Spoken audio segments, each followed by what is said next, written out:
The volume has been sucking creativity out of big budget productions for the past 4 years. Ever since its widespread introduction in The Mandalorian Season 1, the volume has been used numerous times over the last few years in various, mostly Disney projects, to very differing degrees. The volume truly puts to the forefront how cheap and cost-cutting these major companies can be when it comes to their blockbuster franchises, and it's saving them a little bit of time and money. But before we begin, what is the volume? The volume, otherwise known as stagecraft, is a technology that's been in the works since Rogue One back in 2016.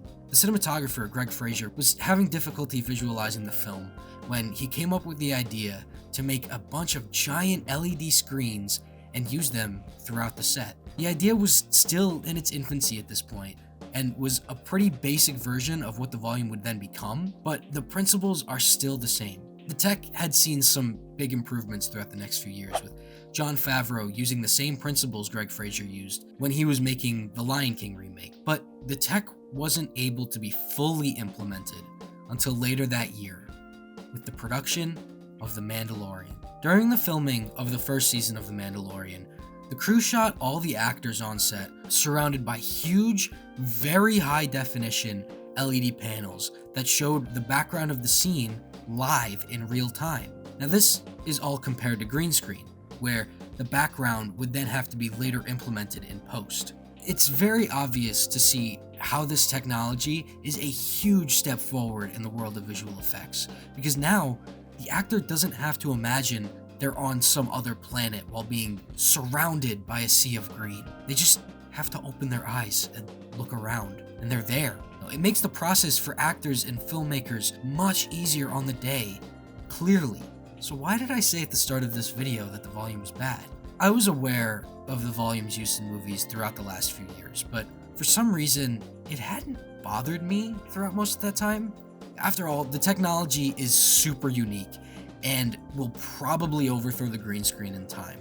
The core tech behind the volume is extremely interesting, and when used properly, it can look absolutely bonkers. Shows like The Mandalorian Season 1 look so good because the volume was specifically being made for that show, and had many visionary people working on the production who knew how and when the volume should and shouldn't be implemented. Because of this, the first season of The Mandalorian achieved heights of visual storytelling never before seen in television. Ever since the first season of The Mandalorian, I don't think there's been a real standout use of the volume besides the Batman.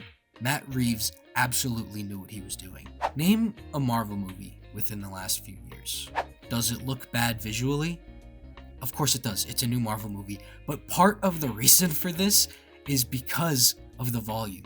Due to the mass-produced nature of these Marvel products, the volume seems to be thrown together as fast as possible, making so many shots and characters look like absolute dog water. Now, this isn't fair to all modern Marvel movies, as the volume hadn't been utilized until the garbage fire that was Thor: Love and Thunder, also known as the worst Marvel movie in years. Everything in this movie looks so fake. Actors look like they were just PNGs that were plopped into a scene and everybody just called it a day. It's good enough. Now, why is this? Why does Thor: Love and Thunder look so bad? I don't know for sure, but if I had to guess, the people working behind the scenes didn't get the same amount of experience working with the volume compared to The Mandalorian. That or time. The only other Marvel movie to use the volume is Ant-Man 3, and I don't need to tell you that that movie looks awful, just look at it. It has the same problems that Thor 4 has.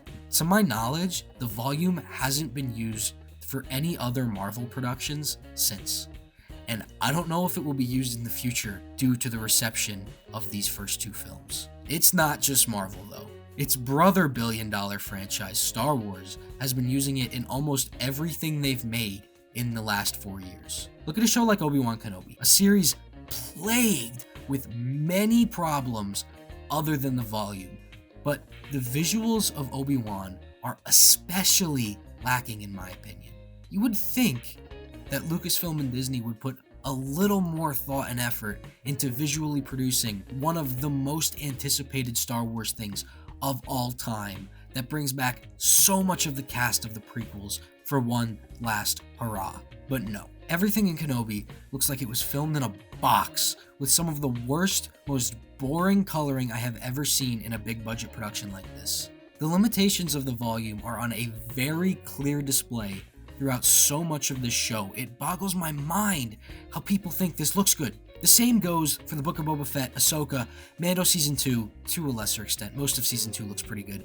And Mando Season 3, another show with a plethora of problems other than the visuals, but for some reason, the volume seems so much more obvious in Season 3 than the previous 2 seasons.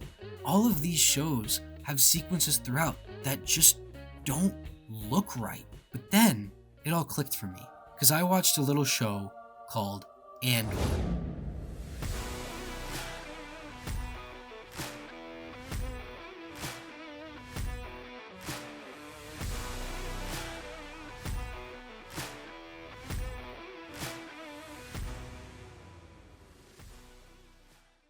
Holy hell, Andor is one of the most beautifully shot Star Wars things of all time. And you know why? Practically everything was shot on location, and the sets were really, actually built.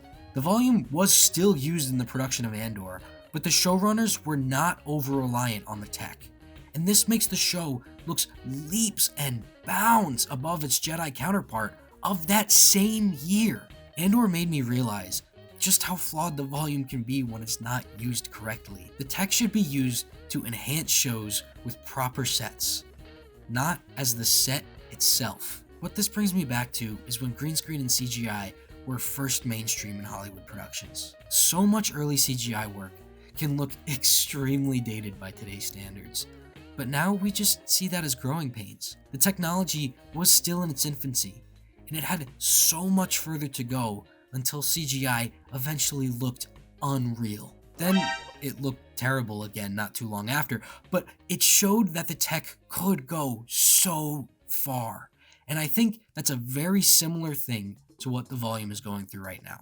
Sure, a lot of the productions using it will not age well. Some will, but most won't. Give it 10 years or so though, and I believe that the tech will be in a state where it is truly something to behold. I feel under the right circumstances, the volume can absolutely be used to enhance films and TV for the better, but as of right now, the over-reliant use of the volume is holding back so many productions from visually becoming the best versions of themselves. And that is truly sad to see. I know I only really talked about Marvel and Star Wars in this video, but the volume issues extend to pretty much everything that uses it. I just feel that these franchises especially have an over-reliance on it much more compared to others. Thanks, Disney.